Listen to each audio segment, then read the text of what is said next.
It's time for Screen Junkies Movie Fights. Oh, I didn't see you there. Hi, welcome to Movie Fights Live. What is happening? We're not live today. We're pre-recorded. So, you know what? There's some info. Let's deal with that. Oh, also, I would be remiss if I didn't give a shout out to Owl Nation. Hoot hoot, where my owls at? Where is my owl at? I do not have Percival with me today, and I feel naked as, I was going to say a jaybird, but naked as an owl. This is a very special Movie Fights because we are swinging right into the Spiderverse in honor of the brand new movie Into the Spiderverse, and we're real excited about that. And we got some mega Spidey heads. My Spidey senses are tingling with all the spider knowledge at this table. First up, from Collider Heroes, our good pal, the master of the speed round, JANDREAU. I'm so ready for this Movie Fight's not live. It's true. Word on the street We're is not it's live. not We're just live. here. Deal with that info as you will. Next up, you know him from SJU and the Nerd Goat podcast, Ed GREER is here. Hey guys, I'm back. I hope. He's thrilled to be here, folks. Oh God. Kidnapped Ed, apparently. Ed is against his will. Oh God, they keep spinning the chamber, and I keep sitting in the chair, and pow! You know, that's how I feel sometimes. But thank you guys. Like Christopher Walken in The Deer Hunter. Yes. A little deep cut Vietnam movie reference for you there. Ed, always good to have you, my friend. Here, we're not live today. And last but not least, you can check her out over on DC Daily on the DC Universe app. Our good pal, mega nerd, MARKEIA MCCARTY. I'm glad to be here alive. You know, also good. Yes. Oh, but we're not live. Not live, but alive. Yes, is yes. good. Always a good thing. And I like your Spidey hoodie you got going on there. Yeah, that's like I was saying, it's like low-key nerd. Oh, and real quick, I got to point out, my man JANDREAU is wearing this Spidey T-shirt, which is a drawing by Stan Lee, autographed by Stan Lee right there. Very limited edition T-shirt. Yeah, I love this thing because it's Stan at his core, and it shows that Spider-Man can be anyone because it's literally this iconic image is all you need to be Spidey. So it's a universality. What I like about it. Yep, so sick. Thanks for being here. Thanks for wearing that shirt. And today's fights are going to be decided by myself and Billy and Danielle. Do we have a cool, sick nickname for you two? Oh, dude. I don't think we do. Like, Dan Bill sounds weird. Yeah. Dan Ellie. Bill Biz. Oh, Rad Biz. Biz Rad. Rad There Biz. we go. Rad Biz. Rad Biz. Danielle Radford, Billy Business. Rad Biz. Love it. Billy Biz, you are going to be holding down the fact checker's chair, I'm yeah? gonna be your J. Jonah Jameson today. I'm keeping it 100 right here. Instead of Billy Biz, I'll be Billy Bugle today. Right on. He needs those pictures. And you are usually our social media chairwoman, but today you're going to be chiming in with your own thoughts and opinions on the arguments. Danielle Radford. Yeah, normally I do the voice of the people, but today I am going to be the voice of myself, which is always terrifying. But please, still, you guys are so great on the Movie Fights Live hashtag, sharing your answers, sharing your own opinions. Please do continue to do that because we do check those and we interact as much as we can. And you have some fantastic answers to some of these questions. So please continue to do so while I flop sweat. Oh, come on now. All right, so yeah, please still send us your dank memes as you're watching Movie Fights. Not live today. Hashtag Movie Fights Live, though. So just a reminder about the rules. It's still the same hashtag. Yeah. Okay, so it's a best of 7 game. First person to have 4 points wins. Top 2 scorers after the first 3 rounds move on to the speed round. And the speed round, it's anybody's game. You can be down 3-0 and make a furious comeback and take the whole thing in the speed round. Y'all ready for this? JT, drop that sick-ass package. Prepare to die. Ladies and gentlemen, It's main event time.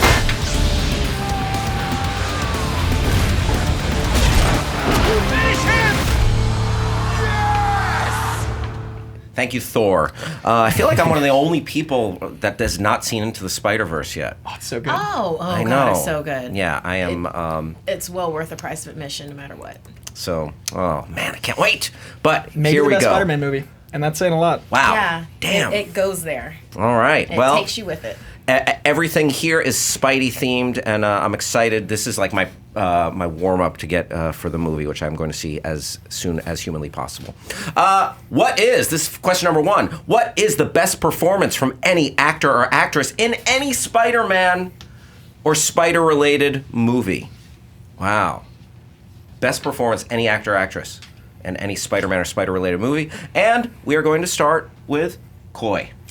So I did a bold choice. I did a modern Spider-Man. I did a character that is very important to Spider-Man. I chose Tom Holland as Spider-Man because this was a Spider-Man that was earnest, that was heartfelt, that was funny, that embodied all of the things that make Spider-Man who he is, and that was so instantly a piece of the lore that within 5 minutes, you felt everything you needed to for Spider-Man. Him walking in with the DVD player, that instant you saw him, there was something about the charisma of Tom Holland. They were like, oh, that's Spider-Man. We didn't need an origin story. We didn't need to watch Uncle Ben die. We didn't need to have all of the tropes because Tom Holland embodied Spider-Man so much that we already identified him, and that's really impressive considering people loved Tobey Maguire's Spider-Man. People liked Andrew Garfield's Spider-Man, and then Tom Holland comes to play, and instantly that is all that matters. You've got a new Spider-Man, and it was a beautiful thing to see so many kids get to see a hero their age fully embodying what they saw as a hero,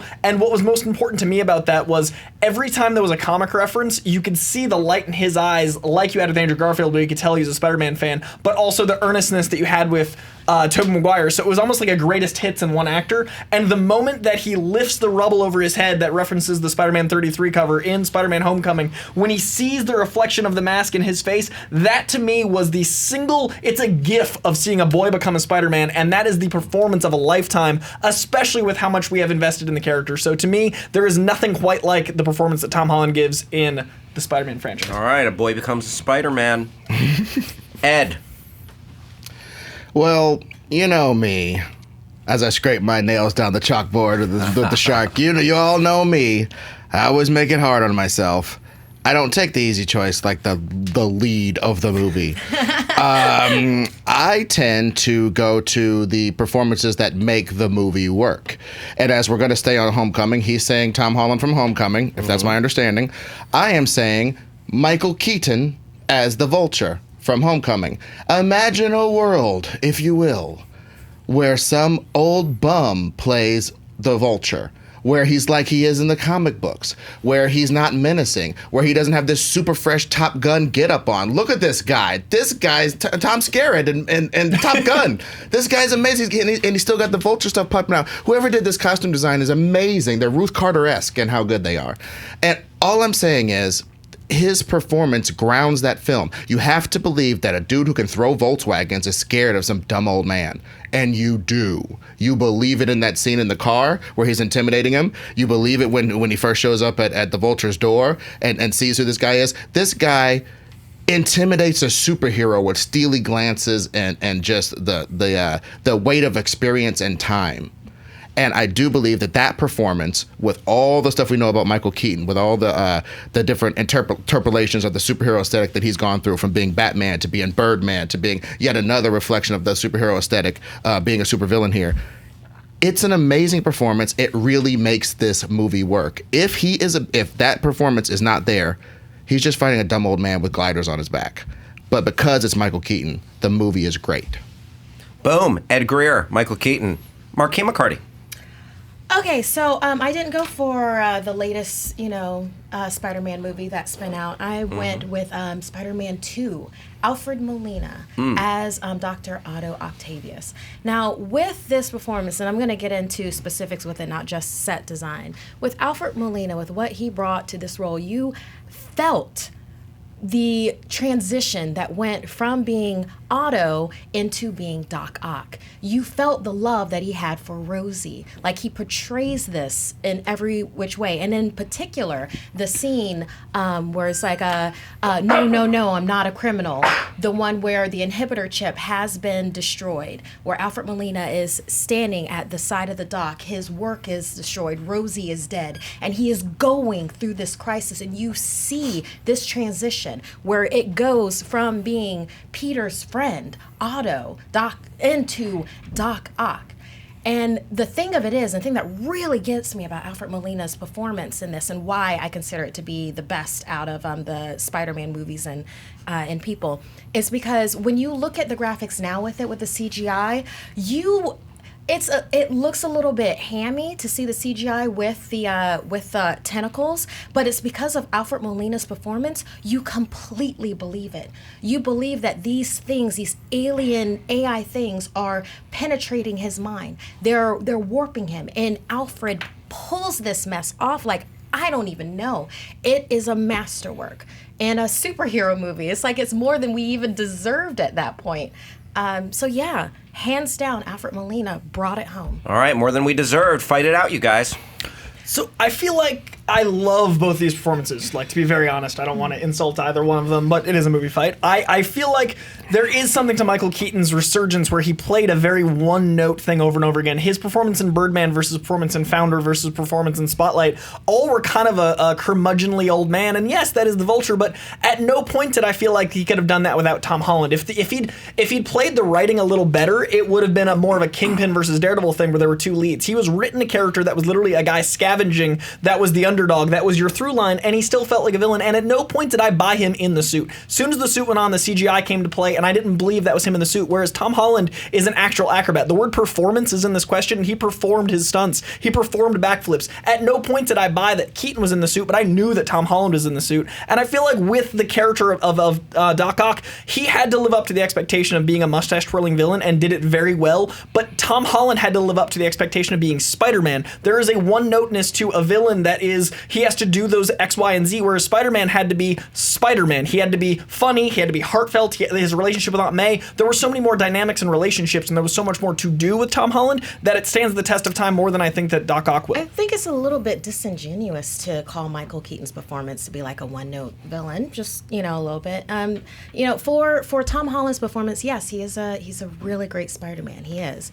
But with what you were talking, the things that you described with it, you were giving me set dressing, like, oh, he's with the DVD player, and it's like, yeah, I remember that, and that's something that Peter Parker would do, but it's like, I don't consider that to be part of an amazing performance. I don't consider that specific enough to make it, top what Michael Keaton and Alfred Molina did. And some of those endearing things that you're saying about Spider-Man in your opening thing are from Civil War. I'd like to make that distinction real quick because the Russo brothers directing Tom Holland in that movie, in Homecoming, which is what you're citing as this super great performance, he's building on something that's already previously been done with other directors. So it's almost like he's coming into it. Whereas Michael Keaton and Alfred Molina both had to come in fresh with new performances, not based on anything else. Yeah, and then keeping in mind that they had comic book villains that they had to flesh out with their own performances.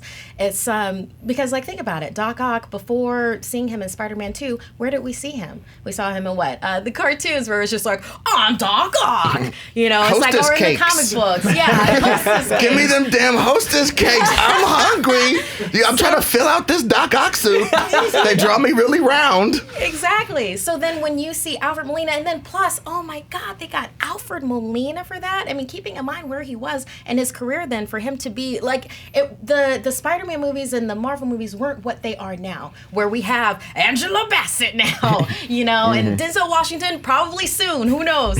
But like back then, it's like that was a little bit of a leap for him, for Sam Raimi to be able to get Alfred freaking Molina. And I do believe that was very brave of them, not brave or prescient or whatever you want to call it, like that, like a very nice premise that eventually gave us Michael Keaton. Exactly. And so what I would say is also just, I don't want to disrespect Alfred Molina's performance. I do believe when you compare it to some of these other ones, it can go into a little ham territory, little spider ham territory. I just feel like there is a hamminess to, my mind is being controlled by these things. There's an inherent hamminess that he fights bravely against. Okay, he fights bravely against it, but I don't know that he wins that war totally. Whereas if I acquiesce to the point of Michael Keaton and the CGI suit, like, we know that he's not in there. However, the power of it is he's almost more powerful without the damn suit on. When he's just sitting in the car with a young girl's boyfriend, who's a superhero, but he's not a superhero in that moment. He's just a young girl's boyfriend in So that he's a good moment. Adrian He can Toomes, but he's not a strip good it away. Vulture. Yeah, But Vulture is Adrian Toomes, though. I don't think you can divorce them But I because never buy Adrian the voice Toomes. when he's up. It's a That's the thing, performance. you- It's the full thing. Adrian Toomes you is have to be being both. well. Adrian And- Toomes is being the Vulture because a bunch of dumb rich ass face superheroes brought the city down on everybody's head, and now he's got to clean it up. But no, now the rich people get to clean it up too. So the rich people get to destroy everything. The rich people get to make all the money off of building everything back up, and me and my crew get screwed. No way, Jose. I'm gonna take these silver things, these purple jazzes. I don't even know how they work. And me and my homies gonna make some damn ray guns. We're gonna cut bodegas apart. Cause damn it, we got to do this, man. And he acts that. He acts the role of the dad who has a bunch of ne'er-do-well kids that he has to wrangle and he's responsible for. And I think that's a huge part of performing and a huge part of acting. All right, let's move to their final thoughts. Coy, start us off. I feel like everything you just described is a testament to the writers, not to the actor. Yes, he had a great script. Yes, he was given all these great choices. Yes, he was given this underdog character, and they made the Vulture very interesting because the writing was very good as the Vulture. But I also agree with you that I do think that Sam Raimi's Doc Ock was a lot more ham-fisted, a lot more cheesy than people remember, and I do think that it was a script he was getting that he did fight against very valiantly, but I don't think it was as believable as Tom Holland that had the uphill battle of defending a character that already had so many reboots, that already had such a negative. There's a reason this IP is so strong right now. There's the reason the video game that came out. There's a reason that Spider-Verse is coming out, and it's because of Tom Holland. Tom Holland's performance bringing it back because of Spider-Man Homecoming is people trusting in this new version of Spider-Man, and it's the only time we've ever had a Spider-Man that was actually young. Tom Holland felt 16. We were able to see through the eyes of Tom Holland. We got a John Hughes Spider-Man in a large part because of the performance of Tom Holland, and that was something we'd never had before after 5 movies. So to me, Tom Holland is not only the best performance out of these, but it was the most fulfilling for the fans. All right, thank you, Coy. Ed? Well, I think one of the main reasons why Tom Holland will be able to be Spider-Man for 2, 3, 4, hopefully 5, 6 more movies is because of the strength of villains. You see, this other universe folded because their villains were too weak. So in that respect, Michael Keaton is a villain that I do believe sets up the entire Spider-Verse, actually, because as I stated, he's the one who sets up this world where there's things that are too small for the Avengers and too big for cops. And that's Spider-Man's whole oeuvre. Michael Keaton's performance and the Vulture as a character established Spider-Man's oeuvre for movies to come, establishing that playing field that he's on. And at the end, when the Vulture says that he shows either steely resolve and not stitching on Spider-Man and telling people who he is, or he shows that he's got honor.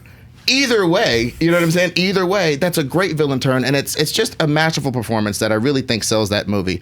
Civil War sold us a great Spider-Man. But in Homecoming, the thing that sells us a new Spider-Verse, a Spider-Universe, as it were, is the Vulture's performance, Michael Keaton's Vulture performance. Thank you, Ed. MARKEIA. Words. Okay, so with Tom Holland's Spider-Man, if you had said Civil War Spider-Man, you would have had me on board with amazing performance, anything spider-related. With Homecoming, and I agree with Ed with this, heroes are defined by their villains. And in particular, why Doc Ock is the best performance out of Spider-Man properties, spider-related properties, is because, yes, not only did he have to deal with the CGI and technology of the time, he powered through that. He didn't have a mask to hide behind. He literally became Otto into Doc Ock, and it was just it was just goggles. Along with that, yes, I do agree, though, Coy, with what you said with Michael Keaton. He's a great Adrian Toomes. He's not necessarily a good Vulture. It's a misconnect. It's not quite there. But with Alfred Molina being who Alfred Molina is and where he was with that, and it makes Spider-Man 2 so incredibly rewatchable. It's absolutely amazing. And that is because that villain helps define Tobey Maguire as Spider-Man. Our villains define us, and Alfred Molina defines Spider-Man 2.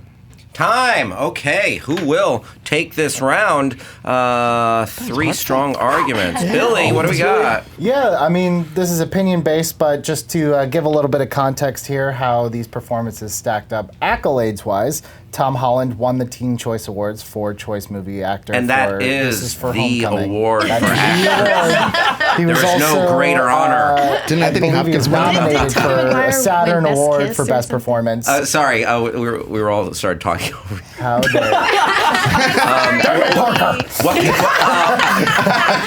What came after the coveted Teen Choice Then Award? he was also nominated for a Saturn Award for Best Performance. Gotcha. Michael Keaton was nominated also for Best Supporting Actor at the Saturn Awards. That was his only accolade from that. Alfred Molina has a laundry list for Spider-Man 2, nominated for British Supporting Actor of the Year from the London Critics Society. He was nominated for MTV's Best Villain that year, and I'll skip ahead, a lot of nominations for Best Villain from certain things, and then he won Outstanding Performance by an Actor in Visual Effects by the Visual Effects Society Awards. Also, Coy is 100% right. Most of the Spider-Men before Andrew Garfield, Tobey Maguire, all CGI creations. Tom Holland was the first where he could actually do the flips, and they mocapped Tom Holland's actual moves. Wow. All right. Good. So three great arguments here, and it makes it very difficult. But MARKEIA, I love Alfred Molina and his performance, but I do feel like certain elements of that movie have not stood up over the test of time, and certain just chewing of the scenery and But just effects wise. his performance. Yeah. Is it a little too over the top at this point? It's raised a couple of questions, even though I still love it. Has it aged to be like a fine wine? Coy, I feel like we got dinged a little bit on the Homecoming versus a Civil War, like which performance, what was the one that galvanized that Spider-Man for us? And Ed, you just hit some stuff that really resonated with me, like that scene from the car and the intensity of Keaton, that gravitas that he brought to that role. I don't know, that really spoke to me. So I'm going with Ed on this one. Danielle? I'm consulting my notes, you guys. I'm a nerd. So all of you had great points and managed to ding all of you with things. It was great watching. And so for me, it was really who managed to ding everyone the worst. Because all of the arguments I thought were presented were great. I do have to say it's such semantics, but the Civil War versus Homecoming thing, it's a fantastic point that is a great performance, but it's building off of his other previously great performance in Civil War, which was why I couldn't do Coy, which made me very, very sad because I do love the Tom Holland. And I also, as much as I appreciate Keaton being great and doing great work, I felt like that argument really got knocked down with the not being able to be the Vulture and you have to be able to do everything. You can say that Alfred Molina's performance is too hammy, but he was able to convincingly be both sides of Otto Octavio. I said that wrong. As according to MARKEIA's arguments. So I've got to go with MARKEIA. Boom. Okay, one for Ed, one for MARKEIA. Billy Biz. Yeah, look, Coy, I think you did a great job. I think you kept referencing a couple moments, and for me, it just wasn't quite enough, but it's still, look, it could have been anybody's game. So for me, it came down to Ed and MARKEIA. Ed, I thought you had some great stuff. I think bringing up that car scene was awesome. But for me, MARKEIA was the one that said, look, he plays almost two characters in this movie. He convincingly gets you to believe that he's Parker's mentor and also the villain within the same movie pretty convincingly. So for me, my vote goes to MARKEIA. MARKEIA, you take the point. All right. Worth noting, these were my three. I had Tom Holland, Michael Keaton, and Alfred Molina. So These were my three. But three strong characters. That was a good one, you guys. All right, so MARKEIA, you are ahead 1-0. Ed and Coy looking to get on the board. Question number 2. Excluding anyone that is already in Spider-Man Into the Spiderverse, what comic book Spiderverse character should have their own animated feature next? Excluding anyone in the Spider-Verse, comic book character from the Spider-Verse should have their animated feature next. Ed, I'm going to start with you. Okay, now I picked a character who is intrinsic to the Spider-Verse situation in the comic books, but obviously was not featured in the motion picture. This character is Otto Octavius, the superior Spider-Man. I do believe that is right, much in the same way that the Spider-Verse concept, if you shear a lot of things out of it and just keep it real lean and mean, you can make a movie out of the Spider-Verse situation, which is very much more complicated in the comic books than it is even in the movie. They shear a lot of things off of it, put it together. I think you could do something like that with the arc of Superior Spider-Man, which for those who don't know is when Otto Octavius figures out a way to put his consciousness in Peter Parker's body. And during the period where he is inside Peter Parker's body, he just kills the game. He kills the game. He becomes a millionaire. He starts a giant tech company. He gets like 150% better at stopping crime by using technology. He basically shows you the immense potential of Peter Parker that Peter Parker can't even realize. And I think a movie where we start out with Spider-Man just sort of being like, man, I'm sad, I'm a bum. I'm saving people's lives, but I'm hella bummy. And then Otto Octavius gets the drop on him and gets inside his body and has this freewheeling time. And towards the end, Spider-Man learns how to be a cool-ass guy living up to his potential, as well as the friendly neighborhood hero that we know. That's a movie, baby. That's a movie. All right, that's a movie, baby. What, MARKEIA, what do you have to say about it? Okay, well, I went with Silk, Cindy Moon. Okay, so those that are not familiar with her, she was bitten by the same radioactive spider that that bit Peter Parker. Her skill set includes a more enhanced spidey sense, or she calls it a silk sense. It's more long range. It's stronger than Peter's. She's faster than Peter, and she's able to spin from her fingertips, and she can spin different kinds of webs. She can do electric absorbing. She can do shock absorbing. She's pretty awesome in that way. The thing that makes it a really great idea to have her be an animated feature, you don't have to do a lot of heavy lifting with her. There aren't a whole lot of things that you'd have to shear off or to get rid of. She had her powers. Her powers like freaked out her parents. Her parents had her go to Ezekiel Sims, who kind of locked her in a vault for 10 years. But Peter gets her out. She's back out into the world. It goes part and parcel with the Spider-Verse thing. It happens after she's released from the vault, and she's free, and she's free in New York, and she becomes Silk. And one of the great things about her, and what I really like for her for an animated feature, is because she was locked up for like those 10 years. She's like a fish out of water. She's awkward in the world, but she's awkward in the world that's familiar. Like you remember Peter being awkward in the world like that, but it's in a different way. And it's in a way that different kinds of fans can connect with. Like people that are older and are like, what's this Twitter thing? She doesn't know what Twitter is. She ends up working at the Fact Channel, which is run by J to the third power, Jonah Jameson. And he likes her. He calls her Analog because she's running around with, paper and pen. She doesn't know better. So it's like, but with her adventures, like her first adventure, she takes down a very malicious black cat and super hyper powered Electro, and she has this adorable and very hot attraction to Peter Parker, like both of them, since they were bitten by the same spider. So there's so much to play with, and I don't know, it just sets it up for a new generation. Oh, and she's a Korean American because God, let's do more, let's do better. Right on. Yeah. So thank you, MARKEIA. Silk, Coy.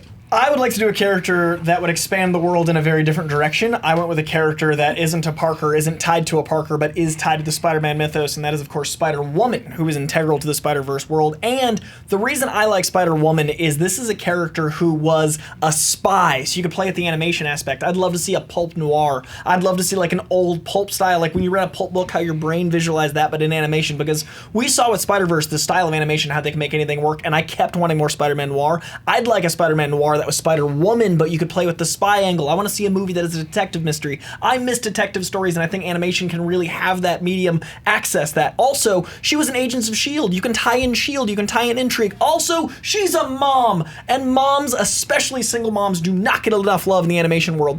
Everyone has like the single dad mythos, everyone has the family. I want to see Incredibles where it's the mom taking care of a kid. She's a superhero that has to get home to her mother. There's a babysitter. There's so many things that the comic was able to deal with that. I feel like a single mom taking their kid to a movie, when they go see a superhero movie, they're like, yeah, fine, let's go see Aquaman, let's go see Spider-Verse. But if it's a single mom taking care of a kid that's a superhero, moms are superheroes, and this is the first time they've really made that into a character. Add that the spy intrigue, add that the mystery, add that the fact that she's a spider person. It builds you a Spider-Verse laterally. So you're not just going down one path where everyone has the same powers. You're expanding the world into a new world, and that's how you build a Spider-Verse, is by expansion in all directions. All right, fight it out, you guys. Well, speaking of expansion in all directions, how about expansion in the original direction? Because one of the ways I want there to be all the Spider people, Miles, Gwen. They say that the next movie is going to be that all-female Spider-Man, Spider-Person team. They're going to do that. But one thing Sony needs to do to make sure this IP stays alive and they can keep making some Skrilla off of it is keep the young boy Peter Parker involved. And you know how you do that? You do this along with all these movies. You do the Peter Parker movie where he gets to be Peter Parker and gets to be the Spider-Man, so you can keep the damn IP alive. You know what? We have so many. We have a lot of Spider-Man. We have so many Spider-Man. Not any good animated movies besides this one. I don't accept this argument anymore. I'm tired of waiting. I'm tired of waiting for us to have our female-led. This one's going to come out. This one I'm positing would come out after yours, and after yours, Jessica Drew's going to be in the next one. Jessica Drew's going to be in the next one. Do you read the trades? Do you read the trades? Jessica Drew and Silk and all of them is probably going to be in the very next Spider-Verse movie. And Spider-Gwen, who's cooler than both of your guys' characters. I don't know what you're doing. I'm wondering. Spider-Gwen. I know. Fine. Okay, Yeah, fine. the question is excluding any character already in Spider-Man. We all would have chosen. Okay. Yeah. We would have all chosen Spider-Gwen. Just Yeah. a little bit of a clarification. Guys. This was being based off of who was presented in the marketing for Into the Spider-Verse, the characters that they listed. This is coming out, I think, the day before the movie comes out. I certainly haven't seen it. So any of these characters that haven't already been announced, or if they're in the movie and we just don't know about it, it's still fair game. Thank you. Keep going, guys. There's a character that's in an amazing tech suit that's a billionaire that's a scientist. You may have heard of him as Iron Man. Superior Spider-Man's a lame Iron Man. I don't need to see more of that. We already have entitled billionaire characters. You bastard. This is a character that, let's have a character that gets more entitled. Let's have a character that wins by being a bully. Let's have a character that says horrible things. Let's have a character that's mean to inspire children. I don't want my kids seeing Superior Spider-Man as a hero. I don't want someone to achieve by being a villain. That's Peter wins in the end. That's disingenuous. But still, we don't need it as an animated feature. Not at this point and where we are in our Marvel journey, What in our point? Sony Marvel We're journey, not at our a singular MCU point in journey. history. This is all fantasy. We do not need There's no point. This could be 10 years down the line. We do There's no not point. need Superior Spider-Man. And also, Jessica Drew is just, both of these characters, that's a lot. You guys chose characters that it's going to be a lot of heavy lifting to be able to make it happen. Well, you're going to have to lay like a lot of groundwork to be able to then be like, here's Peter, and then he's switched brains. Oh, Otto has cancer. Oh, no, he switched brains with Peter and da-da-da. And then like Jessica is like, oh, now we have to tell in an animated feature about Hydra, and we have to do about Sword and Shield, and now we have to make it a single mom. That's a lot of stuff. And I think for the first animated feature, I mean, just talking about like the global view of where people are, like super fans like us, and then people that are budding fans, is like the next step should be something that makes progressional sense, where you just have Silk, you have Cindy, where it's very simple, and then like she also has tragic backstory. She can't find her family, but she's so like Spider-Gwen. That's another reason why. That's a very similar character. Well, we can't do any Into the Spider-Verse characters. But I'm saying we don't need a character that's just like a character we already have. She's not like Spider-Gwen at all. They are totally but different. also they're totally different because she's way super more boring. More inclusion and stuff, and she has such a great story, such a great origin. I beat the drum for inclusion as well. But Unbreakable Kimmy Silk sucks. I'm sorry. I'm in it's like we're gonna do a big montage of her being trapped in a bunker watching Breakfast Club over and over again. Like I literally don't understand. Where we have Otto being like, I'm building my brain switching machine. One of these has the most different adventures. One of these suits the medium. One of these suits parents and children. One of these tells a morality story. Only one of these is a good message for kids, and that is the one where it's saying a single mom is the hero and she can juggle everything. Doing spy stuff. Silk not a good message for kids. She's trapped in She's a bunker. a horny broad from a bunker. Stalks Peter Parker. You did not listen. She has lost her family. She is trying to find her family. She's trying to find her way in the world. And not only that, with her story storyline, there is so much beautiful diversity and inclusion. You have same-sex relationships and trying to find your way there. It's like she is finding her way through the world, and you're on that journey along with her. You can make Spider-Woman Korean in my movie without it being the whole plot. Like, you're just adding inclusion as the whole. That's the thing you said 3 times. All right, let's put it on pause and actually shift gears. Final thoughts. Ed Greer, start us off. I look. I said it before. I just don't. This bunker person. Stop it. I don't get that. They could have made her so much cooler in so many different ways, but this is what the character we have. I'm a bunker lady, and I got out of the bunker, and now, I use pencils. How archaic. Ugh, get out of here. And Coy's character, I love Jessica Drew. I think she's super fresh, but doing a bunch of spy stuff with a baby on a Bjorn while you're flipping past bullets and stuff is irresponsible. And I will not have it. Porcupine's a babysitter. She did a bunch of that baby's got some prenatal damage. She was doing some mad flips and stuff with that baby. I just think that's not a good look either. So if we're gonna do something, as I stated, in the world that I think we're living in, this movie would come out after the one with all the Spider Women who are interesting. And it would come out, you know what I'm saying? So both of you guys would be absorbed into one movie, and my movie that keeps the IP of Peter Parker alive would come out and save the day with a really cool story that is not about a bully. It's about how one's potential can be monstrous. Maybe living all the way up to your potential isn't super great if it's going to make you a bully. Maybe it's better if you embrace who you actually are and what you actually want to do rather than what other people think you should do, i.e. owning a company and running the city with spider drones. Peter Parker learns that that's not the right way and becomes a hero, takes back his mantle at the end. That's beautiful. Thank you, Ed. MARKEIA, final thoughts. So for this first animated feature with Silk, she has a photogenic memory. So like it's done in the comic book, you would simply have it where you have flashback sequences as she's progressing in her life. So you're going on this superhero journey with her, just like you did back when it was with Peter Parker. So you get to meet Albert, her younger brother, like in flashback while she's at work, while she's swinging, while she's fighting Dragonclaw. You know, you while she's being antagonized and is going after Black Cat. It's like this is part and parcel with like this IP for her. It's so great because it hits that point where it's like, yes, this can be for kids, but it's also for us too, which is what most of these animated features are. It's like Silk is in that beautiful area where it can literally be for anybody. And I'm like I said before, totally tired of having to like wait to have like like this kind of person. And I also like that it's not a spider something. She's Silk. She's different. So thank you, MARKEIA. Yeah. Coy.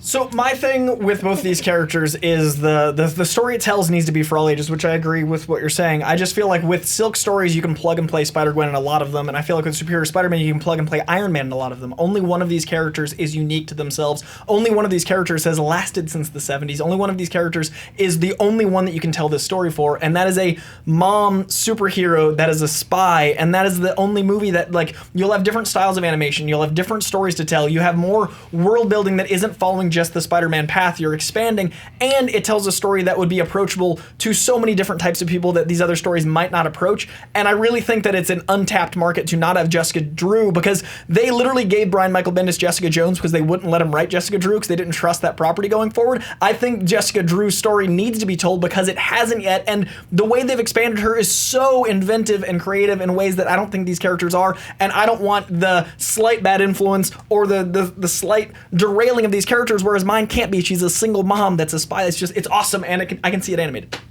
Time. There we go. Boom. Billy Biz.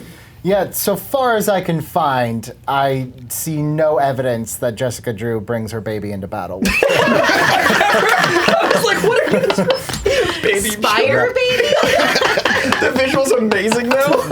Nothing. She's like, Yeah. Spidey senses tingling. Social services is She did have adventures while pregnant, though. You fact checked that, correct? There are lots of pictures and covers of her pregnant, but again, like spiders have an insulated egg sac. I don't know the prenatal theories of the Marvel universe. We don't have to get into Spider-Woman gestation. Is it the same length of time? How many It's a babies miracle did she she didn't have? give birth to like 1,000 little spiders. Yeah, does she or give birth to something. 1,000 little Yeah, spiders? no eggs as far as I can see. Cool. Billy, please give us your thoughts. Sure. Yeah. Give us So your thoughts. look, all three of these were great. Usually, I can eliminate one and focus on two, but this time I felt like all three of these were really great choices. So for me, I had to take into consideration the semantics of the question, which was which Spider-Verse characters should have their own animated feature. And for me, I felt like both Ed and MARKEIA pitched incredible Spider-Verse sequels, whereas Coy, for me, pitched something that was in the Spider world, but was its complete own thing, complete different look, complete different take on a character that we don't really know so well. So for me, I'm going with Coy. That's one for Coy. Yeah, these were all good arguments. I really thought MARKEIA made some great points about inclusion and just want to see a different character, and she sold that story, which Ed really hated the fact that Silk was imprisoned in a bunker for years. Like, Ed is very anti-bunker. I think Coy. I think it was Coy that leveled Ed with just a lame Iron Man comment. I thought that was like a devastating blow against Superior Spider-Man. And at the end of the day, I agreed with Billy. I thought Coy painted a picture of a world that was different yet still Spider-Verse, and got me just the most excited by those different elements. So yeah, I go Coy. Coy, you take this point. Danielle, any other thoughts on this one? But Coy was just like boom, boom, boom, just like picking him up and knocking him down. Yeah. But yeah, I want to see all of them. I can't wait. Right on. Okay, so it is one for Coy, one for MARKEIA. Ed, looking to get on the board. Question number 3. Here we go. What movie character from any movie should be the MCU/Tom Holland Spider-Man's next villain? Any movie villain. Wow, this is kind of like a dream matchup. So unlock the dream vault and give it to us. And let's start with MARKEIA.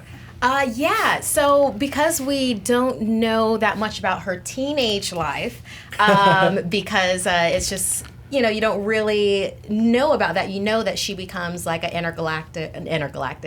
she becomes a global assassin. Yes. I want a teenage Oren Ishii from Kill Bill to be the MCU Tom Holland's next villain. And I think it would fit so well. You have this transfer student, quiet, doesn't do friends, kind of a thing, maybe even pretends that she only speaks Japanese, and let's say Peter knows a little bit of Japanese, so it's like, oh, she can't avoid him, he's going to be nice to the new student, while she's really there to be undercover trying to get at her next target. Maybe it's her also interning at Alchemax or something like that, but it's like, what it would be though is that I would want Peter to get close to Oren to see that, oh, okay, maybe there is a different side to things, and then to go through with her assignment anyway. I want to see the both of them, him as Spider-Man, her in her decked out wear that you see in the anime cut sequence that you see in Kill Bill when you're learning about the progression of Oren. I want to see her doing that through the streets of New York City, going after the target, Spider-Man going after her, them battling, him stopping her that time, and then her realizing who he is later on in the movie, and maybe even killing her target in front of him, where it's like she doesn't do friends, she doesn't do closeness, she has a destiny. And I kind of want to have that, because in my head then, like later when she's fighting, her own personal demons, like her own history coming back, I kind of want Peter's to be like the last name in her head before it goes flying off her shoulders. All right. Yeah. Oh, you just gave us a spoiler. But yeah, teenage Oren Ishii. Excellent. Teenage Oren Ishii from Kill Bill series. Coy, round to you.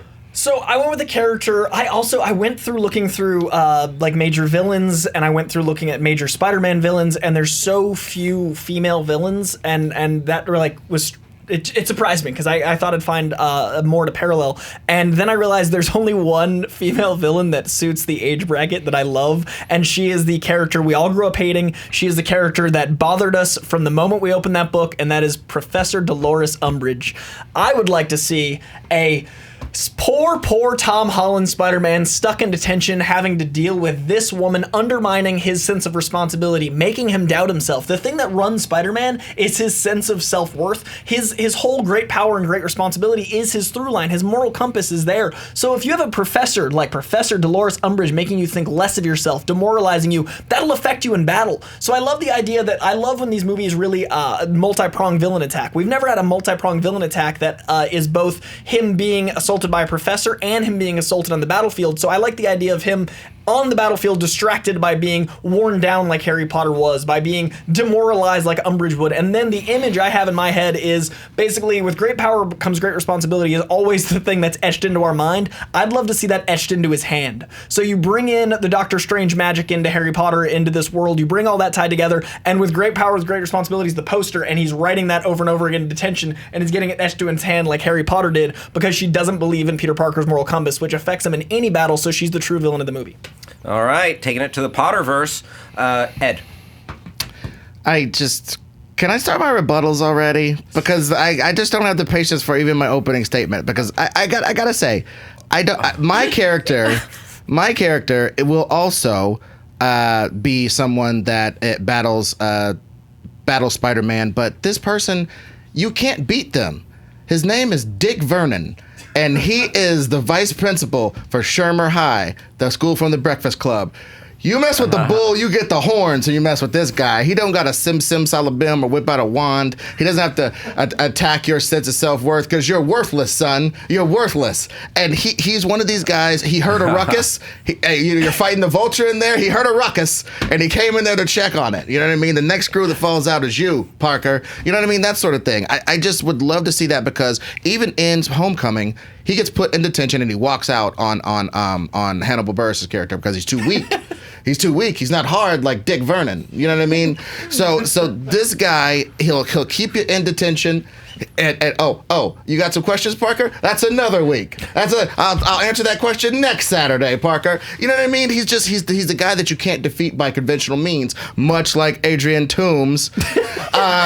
He has an old man authority over Parker that I feel is greater than what Umbridge could bring. And frankly, let me tell you something. This Umbridge lady, homeboy reads Harry Potter. Okay? He's a millennial kid. He reads Harry Potter. He's ready for Magic Ladies. He ain't seen no Breakfast Club. He thinks that's an ancient movie. He's not prepared for my man Dick Vernon. All right, that's it. Fight it out. Okay, well. Yeah, I do the first shot. Bang. Boom. He's channeling his Bang, boom. It's like bam. I just feel like detention, I'm kind of covering, but with the magic of Doctor Strange tying in Harry Potter. Like, I feel like your character is just I think both of your characters are extremely similar. We've already got Hannibal Buress. We've already had him in detention. Both of your characters are gutless turds. Let me tell you. I'll tell you what. Shots fired. And she honestly, is the ultimate badass. If Oren has any agency at all, she's not being a cliched Asian love interest for Peter for half a movie. She's gonna go pursue her own goals and have her own business. No femme fatale, no intrigue. She's on her own mission. She doesn't have to play around with Spider-Man if she has any agency. But if you want to create a character with no agency that kicks it with this white dude for half the movie for no reason, go ahead. I didn't say romance. I said that she thought Peter because that was a really good influence for like, you heard romance, mister. Okay, I'm a studio executive. I'm going to throw that romance in there. You know it. You know it. No, that's my note. He still has Liv and, no, she moved. He has MJ and all that possibility. No, I want... Like, she'd be a perfect foil for Peter because she cannot be saved. Her path is set, but he is still going to try because he's Peter Parker as soon as he figures out who it is that she is. But with the both of you, the both of your characters, Dolores Umbridge, well, for one, I already saw it in Harry Potter. I don't need to see it in I already saw this in Kill Bill. What do you mean? No, you haven't seen teenage Oren. Is Spider-Man? I don't need that detention scene of him writing something in his hand because I already saw that in Harry Potter. But I already have a lecture. And these characters sound the same. And then with Vice Principal Richard Vernon, it's like we're talking about who's the villain. These are like fun like backdrops. This is like the web of that spinning, for the rest of Spider-Man. This isn't. These aren't. Okay, well, okay, wait, can I villains. Dolores Umbridge wasn't even the villain of Harry Potter. But this is the villain. We're talking about incontrovertible powers, though. Okay, at least my character can keep him in detention. He can't just walk out on Dick Vernon. He's gonna get his permanent record messed up. Do you know what Aunt May's gonna do to Peter if his permanent record is messed up by my man Dick Vernon? And Homegirl can do that plus magic. You have an assassin who's taking on a guy who throws Volkswagens routinely. I will web her up and toss her out the damn window. Go assassinate the Hudson River. Go assassinate someone at the bottom of the Hudson River. The Foot Clan and the Hand belong in Daredevil for a reason, and you just like Elektra can be that role, and Marvel would use their own character instead. I don't need an assassin movie, and you just described her as being like a with Peter and against Peter, so it's not really the villain the way if you described Spider-Man her. fought the whole hand, it'd be a 20-minute movie. That's what the whole hand. The whole There's hand. one hand. No. Just one pinky finger. Like, the whole hand. is she? And you have that dichotomy of her, like, is this going to be a friend type of thing? Will Peter be able to change her? It's like, no, he can't. Like Elektra and Daredevil. Because she's...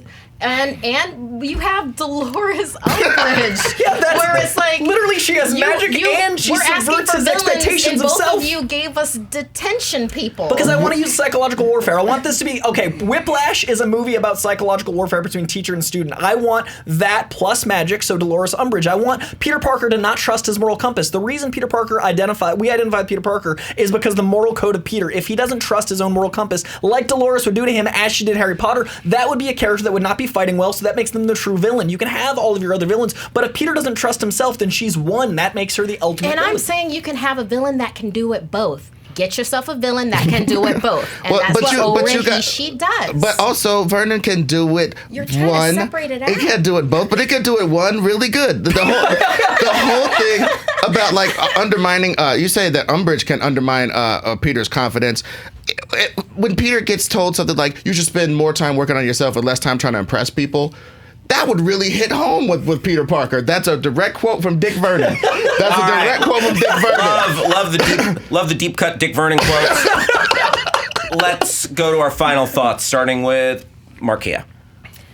Okay, so because I really enjoy with what we would have with the teenage Oren Ishii is because you would have where you're not completely certain that she's the villain at first. It's like it's one of those slow burns that happens where it's like, oh, there's this assassin character. Oh, there's also this person at school that Peter is trying to get close to. And then you figure out that they're both the same. And that's going to be like a power hit for him. And then it's like, who is her target that she's taking down? Like this major person. And then along with that, I just really enjoy that you could even incorporate some of the styles that you had with like Kill Bill with that, with showing the teenage Oren Ishii, like her, destroying assassin people. Like you can have that and bring that over into Spider-Man. I mean, I think that this would work out really well. And especially because this isn't just a one-note thing. This isn't just focusing on one little area of Peter Parker's life, which is like just detention, just at school. This is school, this is Peter personal, and this is Spider-Man itself. Oren is ultimate, like, Swiss Army knife villain. Oren Ishii. Clay.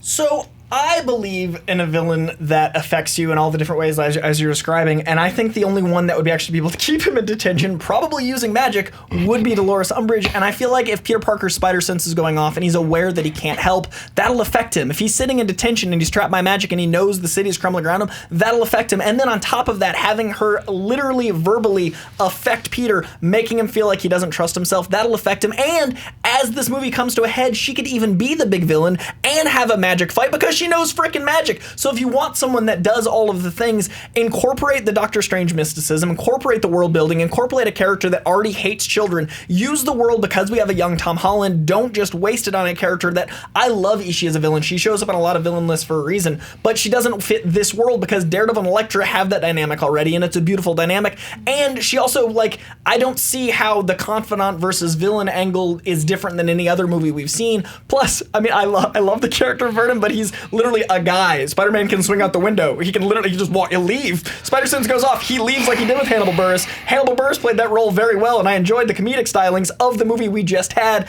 I want that to be a teacher that can. I want to have her cake and eat it too, and use the high school element in all the different ways. All right, Ed. Guys, I feel like when I pick a joke answer, I get penalized because people start thinking super logical. And then when I pick a logical answer, people go, oh, no, we got to take the best joke. So let me try to hit both of those. Number one, Oren Ishii would get slung out the window. I'm going to web her up and throw her out the window. I have 8 ninjas for breakfast by this time. This is probably 18, 20 months in the future. He's got a lot of experience doing stuff. You're dead. I'll throw you out the window. Now, Dolores Umbridge, if I'm Spider-Man, I read Harry Potter. I'm a bust up your Horcrux. Am I saying that right, guys? I don't know. In the stuff that I did research, that was a major thing. Her Horcrux got messed up and blah blah. And if he read the stories, he knows that her mom was a Muggle who took her brother away. He can attack her psychologically, and he looks at bullets when they go by. You think you can't web up your mouth right before you wave your wand or do your dumb spell? Get out of here. This kid is fast. The kid is fast. Read the comics. Your mouth is webbed up. You throw it out the damn window, Dolores. So I could throw this ninja broad out the damn window. I could throw this other lady out the damn window. But you know what I can't do?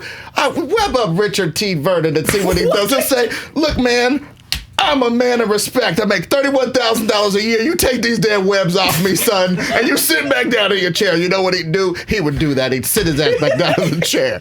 So damn it, Richard T. Vernon runs that school. He ain't gonna hear no stuff from Spider-Man. Oh, why you out of detention? I'm trying out for a scholarship. Get your ass back in that room and sit down, Peter.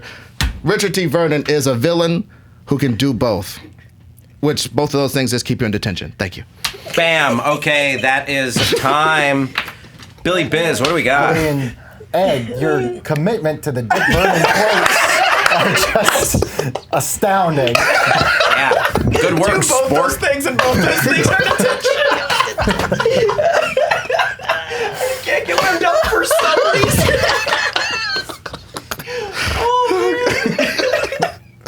Also, like that he read the Harry Potter books inexplicably in universe. Like that was not like just in case. He's a millennial. He's read Harry Potter. Okay, I'm sorry, guys. Go ahead. Let's get to the judges. Billy. I mean, that was factually, you nailed those quotes. So good job, Ed. Nicely done. All right, Danielle. Danielle, please favor us with your thoughts on this round. Oh gosh. Okay, there's so. I'm dead. This is hard because this is one of those ones where I think I'm gonna be the odd man out on this. As much as I do think that Owen Ishii would be amazing in it, but there was the point that it's very close to that Elektra and Daredevil, so it does wind up being close to that relationship. So that kind of knocked that out, as interesting as that would be. As much as I hate to say slung out the window again, but he brings up a good point that like Dolores as a villain would be punchable. Spider-Man's not gonna hit some dude making $31K a year. It's not. He's not gonna hit Vernon. I have to go with Dick Vernon. All right. Wow. He's not gonna hit a human man. That's one for Vice Principal Dick Vernon. Billy. Yeah, this one was strange. I feel like Ed, your commitment to the bit is just it's Hal Rudnick worthy of committing to the bit. But this was down to Coy and MARKEIA for me. Coy, you just painted such a great picture. I mean, like, your movie poster stuck with me the entire time. I really loved that, I could see the marketing. But I feel like every time you were trying to knock down MARKEIA's, your punches were actually just strengthen her arguments. You're like, it's like the hand. It's like, yeah, that makes hers make a little bit more sense, actually. I feel like I saw clearly what the story was with Oren Ishii, and it also makes Oren Ishii kind of a cooler character in Kill Bill later. If you have kind of this other piece of knowledge about her in this other world, I kind of just like that whole pitch better, so I'm going MARKEIA. All right, so it's one for Ed, one for MARKEIA.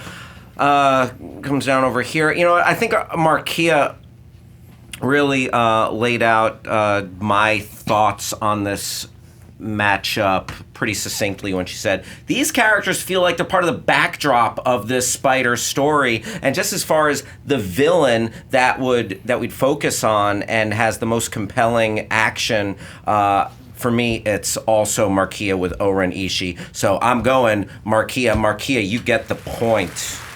And that puts MARKEIA and Koi into the speed round. Ed, thank you so much. Next time I have to come in here, I'm cracking skulls. Fun. It's time for the speed round. MARKEIA and Koi. MARKEIA is up 2-1. And first person to 4. Here is question 1 of the speed round. Y'all ready? Ready. Let's go. Excluding all Spider-Man and Spider-related movies, excluding them. What's the best movie Spider? The best movie Spider, excluding all Spider-Man related stuff. Charlotte's Web. Charlotte's Web. It. All right. Koi, when you begin, you have 20 seconds. You'll have a 20-second rebuttal, MARKEIA, and then 20 seconds after that, and then you'll each get a 10-second rebuttal. Koi, whenever you're ready. I gotta tell you about a spider that not only is the through line in the heart of this movie, but she's also a spider that teaches you a moral compass, that makes you feel, that makes you emote, that makes you see the world differently. This is, of course, the Charlotte Web spider, who, when she dies, you feel more for a spider than you ever have. She transcends the species of spiders. She makes you understand that every living animal is worth a life. Everyone has the right to live, and through this death, you look at spiders. As soon as you begin speaking, 20 seconds. Yep, it's your turn. So you have. Either way, you could talk about his or yours and his. Either way, okay. 20 seconds begin when you speak now.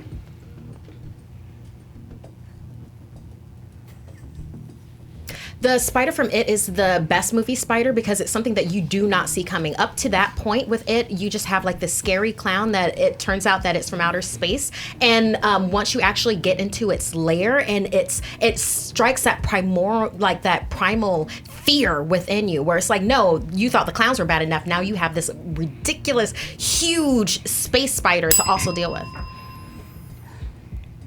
I agree. Spiders are scary, but I also like spiders that teach you things. Every spider's life matters. Spiders' lives matter too, and I think that the only movie that shows you that every living creature has a purpose is Charlotte's Web. When she dies, you feel it, and she teaches me a better person.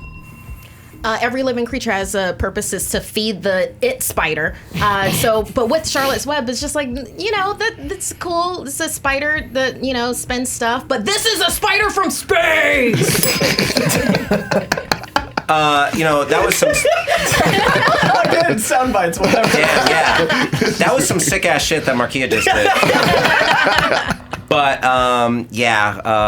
Koi spoke to me with Charlotte and the moral compass, and every living thing has value. So I go Koi. Billy. Well, I don't condone spider lives matter, but I thank you. I've never seen maybe my Stretch Armstrong doll when I was a kid anything stretch the way that Koi could stretch out the moral compass issue of Charlotte. But it was at least just a hair more than I got. Then spiders are really scary, so Koi. But good God, man. Yeah, that was bad, but Koi. I said spider lives and then the word. It's in the sick guys. Yeah, let's, good call. Let's not co-op. No hashtags. No I didn't mean it hashtags. that way. I apologize very sincerely. Okay, so Koi has tied us up despite any missteps there. Okay. Speed rounds are tricky. There's a lot bouncing. It's tricky. Question 2 of the speed round. We're tied up 2-2. Who should play J. Jonah Jameson in the MCU Tom Holland Spidey movies? Nick Offerman. Waiting on Mark. Andy Serkis. Andy Serkis. All right. Nick Offerman, Andy Serkis. Koi, 20 seconds begin when you speak. The beautiful thing about Jonah Jameson is the duality of the character, and no one does like that. Ron Swanson himself, Nick Offerman. He is both brittle, he is harsh, but he's also a heart of gold. You care about his actual choices. While you hate the fact that he hates the Spider-Man menace, you can see him. He already has the mustache. You can hear the growl of his voice. Everything that Nick Offerman is suits Jonah Jameson, and everything that the heart of the dad that Jonah is to his son is also Nick Offerman. The duality of the character is very hard to get, and he would get it right. Andy Serkis is a fantastic actor that can do the balance that Jonah Jameson would need, where it's like he's kind of a caricature of a person, but he makes him real, grounded, gritty, and you can totally picture him in this particular role. It's something that he hasn't done to date, and I think that that's something that would interest him to be in part of Marvel in this way, and he'd look completely different than Black Panther. I agree he would do all those things, but I feel like Nick Offerman could land them better, and I also think that this character is made for him. It's shaped for him. His entire filmography has led to this. Everything that the character is and the box office draw of Nick Offerman coming to this role would be everything we want to see, plus just the visuals. Give me a picture of Spider-Man! I think Nick Offerman would probably be too busy like building furniture at the time, and along with it's just that this one Andy Serkis makes a better pick for Jonah Jameson just because of how he is as an actor and what he portrays on screen. All right. Danielle Radford. For these, I think both choices are really, really interesting. I was really hoping that that MARKEIA would hit on the fact that maybe it's too similar to Ron Swanson, because I was waiting for that because I totally would have knocked him out, but I didn't get that. I didn't get a strong enough rebut on that from either. So the one that wound up being more compelling is Coy. Billy. Yeah, I think Coy, you let your guard down, but MARKEIA, you failed to knock him out. There were a couple points that you could have hit that could have easily taken him down, just didn't get to him, so I'll go for Coy. All right, Coy, you take that point. You are up 3-2. Vaults into the lead in the speed round. Anybody's game, but it is game point. It's 3-2, Coy. MARKEIA, you need this to keep her going. All right? Okay. Here we go. Question 3 of the speed round. Worst Spider-Man villain performance, Jamie Foxx's Electro or Topher Grace's Venom? Topher Grace. Okay, we have MARKEIA with Grace's Venom, and Coy, you have Jamie Foxx's Electro. MARKEIA, you spoke first, so 20 seconds begin when you speak now. I was legit upset with Topher Grace's Venom. He should have never been Venom. He's not Venom at all. Like, everything that is Topher Grace does not lend to Venom. He is not a bully. He would not have been chosen by the symbiote by any way, shape, or form. And then that actual performance in that movie is just... And plus, way too many villains for that particular movie. Did not have to shoehorn Venom in there. Topher Grace's Venom is based off the Ultimate Spider-Man. It's actually very similar. I can see what he was trying to do. He was more of a peer. You're supposed to see the Topher Grace versus Tobey Maguire duality, and there was the similarities there, so I see what they were trying for. Whereas Electro is not based off any comic property. This was founded in no rational thought, and the way that it landed was actually more cartoonish somehow than the Sam Raimi one. At least Topher Grace was playing the Sam Raimi style. This style was not founded in any reality. Amazing Spider-Man didn't land a format. What Jamie Foxx's performance says, Electro, he was Max. I mean, Max was a pitiful character, and he was able to do that in a convincing way. Unlike with Topher Grace, where he actually had a really cool character that he could have done something with, and he just fell completely face flat. What Venom represents is the darkness of Spider-Man, so it makes sense to have Topher and Tobey, who are very similar. What Electro represents is a low-level character that gets too much power. Jamie Foxx didn't land any of that, so it actually didn't true to the heart of the character. At least he was Ultimate Spider-Man. Time. Wow. You know what? Even though in real IRL, I agree with Coy.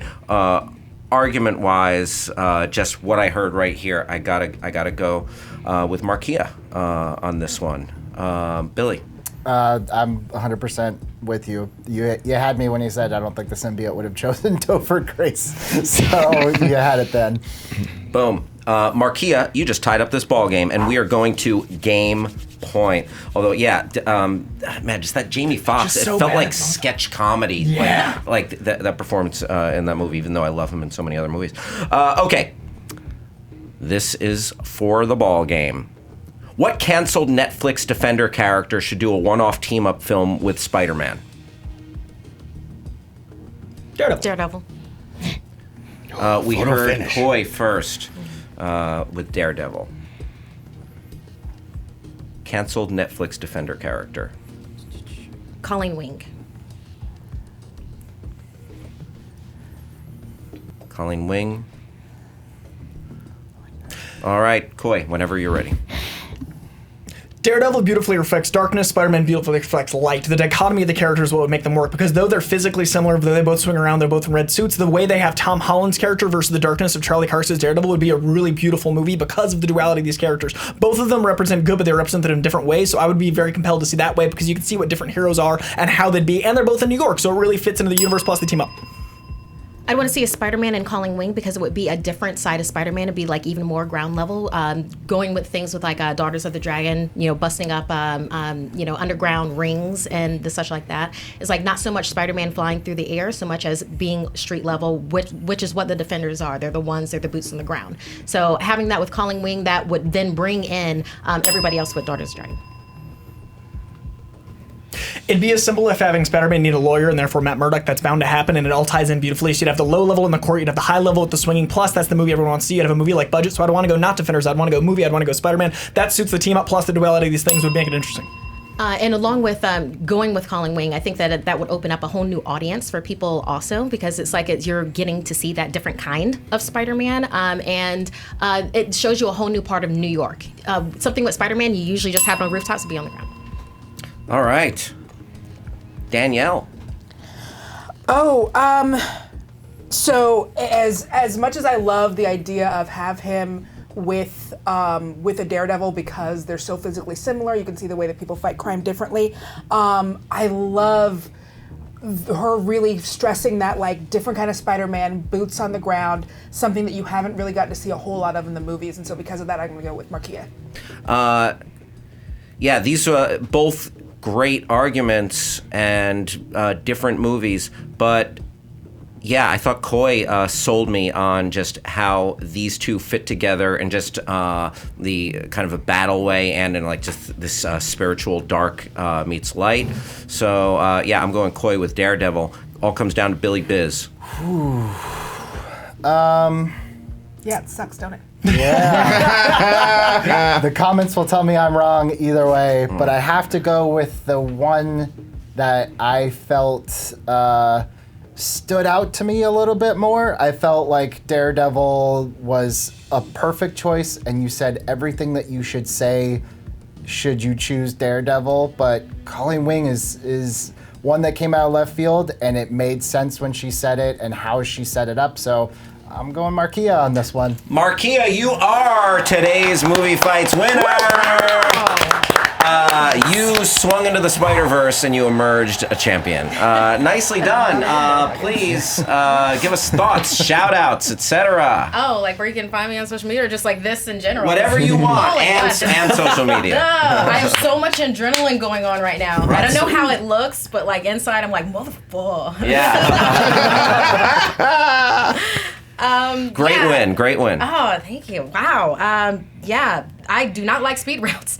Yeah, I guess if you want to converse on social media, I'm on Twitter and Instagram at MARKEIA MCCARTY. And then if you have DC Universe platform, DC Daily, I mean, don't let the Spider-Man cardigan fool you.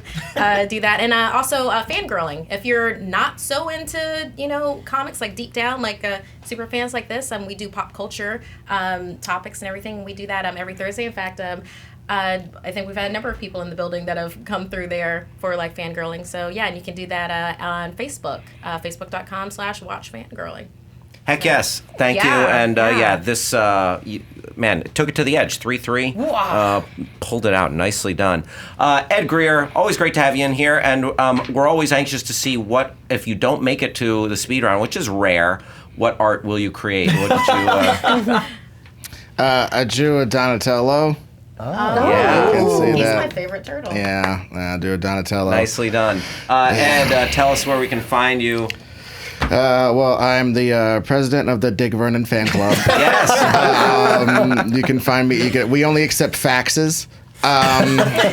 No, but I have a podcast called Nerd Goat Podcast. Nerd as in nerd greatest of all time. It's a deep dive into people's favorite fictional characters, and I would like to officially invite you guys to be on. Like, honestly, let's kind of coordinate after this. Cool. But yeah, it's a pretty great show. We're rising. We're a 5-star rated podcast. Our Patreon is doing well. Nerd Goat Podcast /Patreon, whatever how you do it. Nice. And I am on Screen Junkies every Wednesday. Yeah. And last Wednesday there was a rating spike. I wonder why.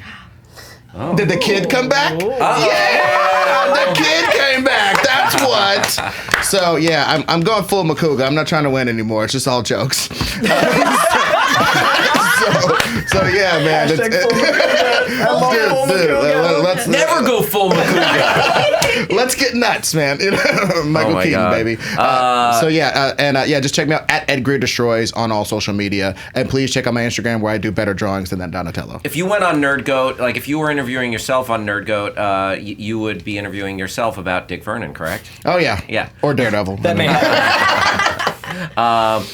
Always great to have you, Ed. Coy, man, you took it to the limit. I love that speed round. It's always fun. You do. Yeah, I really do. It's the only time I can actually speak as fast as my brain goes. Like, it's the only time I can actually get it out. Do like a car commercial meets like mattress. Like I was like, symptoms may include Spider-Man. Yeah. Symptoms Yeah. may include micro machines. Yeah. oh my god, Side effects, small Amazing. print.